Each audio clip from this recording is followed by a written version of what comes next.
Hi friends, welcome to Pinko Pink channel. இன்னைக்கு என்ன video பார்க்க போறோம்னா அம்பத்தூர்ல இருக்க fish market பத்தி தாங்க பார்க்க போறோம். இது அம்பத்தூர்னு சொல்றத விட புதூர் fish market அப்படினு சொன்னாலே எல்லாருக்குமே தெரிய வரும். இங்க வந்து ஹஸ்பண்டோட friend வந்து பாத்தீங்கன்னா கடை வச்சிருக்காங்க. சோ அதனால போய் அங்க கொஞ்சம் ஃப்ரெஷ்ஷான மீன் எல்லாம் வாங்கிட்டு வரலாம் அப்படினு சொல்லி போயிருந்தாங்க. இங்க வந்து நமக்கு வந்து சொல்லி வச்சு வாங்குறதுனால ஃப்ரெஷ்ஷா இருக்கும். சோ இந்த பழைய மீன் வாங்கி ஏமாறதுக்குலாம் வேலையே கிடையாது. சோ ஃப்ரெஷ்ஷா வந்து மீன் வாங்கிட்டு வரதுக்காக தான் அங்க போயிருந்தாங்க. இங்க வந்து பாத்தீங்கன்னா நிறைய மீன் இருந்தது. முக்கியமா சங்கரா மீன்லாம் நல்ல பெருசா ஃப்ரெஷ்ஷா இருந்ததுங்க. அடுத்ததா கடல் விரால் மீன் வாங்கியிருந்தோம். எனக்கு வந்து எப்பவுமே வஞ்சர மீன் தாங்க பிடிக்கும். வஞ்சர மீன் வந்து எப்பவுமே ரேட் வந்து பாத்தீங்கன்னா அதிகமாக தான் இருக்கும். ஸோ வஞ்சர மீனுக்கு பதில் இந்த விரால் மீன் வந்து வாங்கியிருந்தோம். இது வந்து சேம் நம்ம வஞ்சரம் எப்படி இருக்குமோ அதே மாதிரி தான் இருக்கும் சாப்பிட்றதுக்கு. சென்டரில் ஒரு முள்ளு தான் இருக்கும். குழம்பு வறுவல் ரெண்டுத்துக்குமே வந்து பார்த்திங்கன்னா சூப்பராக இருக்குங்க. இதோட விலை வந்து கிலோ 600 ரூபான்னு சொன்னாங்க. ஸோ ஒரு 2 கிலோ பக்கம் இருக்கிற மாதிரி ஒரு மீன் வாங்கி 2 பேராக போயிருந்ததுனால ஷேர் பண்ணி வாங்கிக்கிட்டோம். ஸோ அது தெரிஞ்சவங்க கடை அப்படிங்கிறதுனால சொல்லி வச்சு அன்னைக்கு வந்து ஃப்ரெஷ்ஷான மீனாக எடுத்து தர சொல்லி அங்கேயே வந்து பார்த்திங்கன்னா க்ளீன் பண்ணி கொடுத்துருவாங்க. ஸோ கட் பண்ணி வாங்கிட்டு வந்துட்டோம். சங்கரா மீன் வந்து பார்த்திங்கன்னா நல்ல பெரிய சைஸாக இருந்ததுங்க. ஸோ இது போல் சங்கரா மீன் வந்து பெரிய சைஸ் இருக்கிறதெல்லாம் ரேட்டு கூட இருக்கும். ஆனால் இந்த மீன் வந்து பார்த்திங்கன்னா கிலோ 300 ரூபா அப்படின்னு சொல்லி நாங்கள் வாங்கியிருந்தோம். சூப்பராக இருந்தது. மீன் வந்து நல்ல ஒரு ஃப்ரெஷ்ஷாக இருந்தது.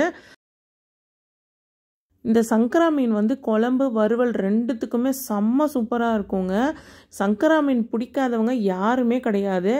இந்த மாதிரி இந்த பிங்க் கலரில் இருக்கிற இந்த மீன் வந்து கண்டிப்பாக எல்லாருமே விரும்புவாங்க. ஆனால் என்ன ஒன்று, முள் கொஞ்சம் அதிகமாக இருக்கும். கொஞ்சம் பெரிய சைஸ் மீனாக வாங்குறப்போ முள் வந்து பார்த்திங்கன்னா உங்களுக்கு எடுத்து சாப்பிட்ற மாதிரி இருக்கும். அது மட்டும் இல்லாமல் குழம்பு வச்சா சீக்கிரமாக இந்த உடையிறது, மீனெல்லாம் உடஞ்சி கரைஞ்சிரும் இல்லைங்களா குழம்புல. அப்புறம் எடுத்து சாப்பிட்றப்போ முள்ளாக இருக்கும் குழம்புல. ஸோ அந்த மாதிரி பிரச்சனை எதுவுமே இருக்காது. அதனால தான் கொஞ்சம் பெரிய சைஸ் மீனாக வந்து பார்த்து வாங்கினது. அடுத்ததாக விரால் மீனை வந்து கட் பண்ணாங்க. அந்த விரால் மீனை கட் பண்ணும்போது மட்டும் அது மேலே இருக்கிற அழுக்கை வந்து ஒரு ப்ரஷ் மாதிரி இருக்கிறத வச்சு நல்லா வந்து ஸ்க்ராப் பண்ணி எடுத்துட்டாங்க. அது மேலே இருக்கிற அந்த கருப்பாக இருக்கிற அழுக்கு எல்லாமே வந்து கம்ப்ளீட்டாக வந்துருச்சு. அந்த சூப்பராக வந்து கட்டிங் இருந்ததுங்க. அந்த கட்டிங் ஸ்கில்ஸ் வந்து இந்த மீன் வெட்டுறவங்களுக்கு உள்ள ஒரு ஸ்பெஷல். சூப்பராக கட் பண்ணி கொடுத்துருந்தாங்க. நம்மளாம் வந்து க்ளீன் பண்ணுறப்போ இந்த அளவுக்கு ஃபாஸ்ட்டாக வந்து நம்ம வேலையை முடிக்க மாட்டோம். அதனால தான் மீன் வாங்குறப்போ மட்டும் நான் அங்கேயே வந்து க்ளீன் பண்ணி வாங்கிட்டு வந்துடுறது. நம்ம சேனலில் ஆல்ரெடி ஃபிஷ் மார்க்கெட் பற்றி ஒரு 2 வீடியோ வந்து ஷேர் பண்ணியிருக்கேன். அந்த வீடியோ பார்த்தவங்கள நிறைய சப்ஸ்கிரைபர்ஸ் கேட்டது மீனோட விலை எவ்வளோன்னு சொல்லுங்கள் அப்படின்னு தான் நிறைய கமெண்ட்ஸ் வந்து வந்திருந்தது.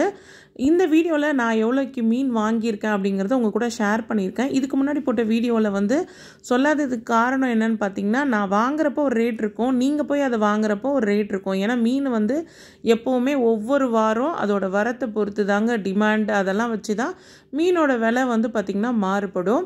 இதே வந்து நான் உங்கள் கூட லைவாக வந்து ஒரு வீடியோ ஷேர் பண்ணுறேன் அப்படின்னா கண்டிப்பாக போய் நீங்கள் அன்றைக்கே அதை வாங்குறப்போ அந்த ரேட்டில் வாங்கலாம். பட் வந்து பார்த்திங்கன்னா வீடியோ எடுக்கிறது ஒரு டைம், அதை போஸ்ட் பண்ணுறது ஒரு டைம் அப்படின்றப்ப கண்டிப்பாக வந்து உங்களுக்கு மார்க்கெட்டில் அந்த மீனோட விலை எல்லாமே சேஞ்ச் ஆக தான் செய்யும். ஸோ இந்த வீடியோ இதோட முடிச்சுக்கிறேன். இந்த வீடியோ உங்கள் எல்லாருக்குமே பிடிச்சிருக்கோன்னு நினைக்கிறேன். இந்த வீடியோ பிடிச்சிருந்தா இந்த வீடியோக்கு ஒரு லைக் கொடுங்க. நீங்கள் இப்போ தான் ஃபர்ஸ்ட் டைம் என் சேனலுக்கு வந்திருக்கீங்கன்னா மறக்காமல் பிங்கோ பிங்க் சேனலை சப்ஸ்கிரைப் பண்ணுங்கள். அப்படியே பக்கத்தில் இருக்க பெல் பட்டனையும் கிளிக் பண்ணி அதில் ஆல்னு ஒரு ஆப்ஷன் இருக்கும், அதையும் மறக்காமல் கிளிக் பண்ணுங்கள். அப்போ தான் நான் போடுற வீடியோஸ் உங்கள் மொபைலுக்கு நோட்டிஃபிகேஷனில் வரும். ஸோ நான் வாங்கின மீனில் வந்து சங்கரா மீன் வந்து குழம்பு வச்சுட்டு விரால் மீன் வந்து வறுவலுக்கு வந்து நல்லா மசாலா தடவி ஊற வச்சுருக்கேன். குழம்பு வந்து இப்போ நல்லா கொதிக்க ஆரம்பிச்சிருச்சு. சங்கரா மீனை வந்து இதில் போட்டுற வேண்டியதாங்க. வறுவலும் வந்து வறுத்ததுக்கப்புறம் மதிய லஞ்ச் வந்து சாப்பிட வேண்டியதான். ஸோ இந்த வீடியோ இதோட முடியுது. நெக்ஸ்ட் வீடியோவில் பார்க்கலாம். Bye friends.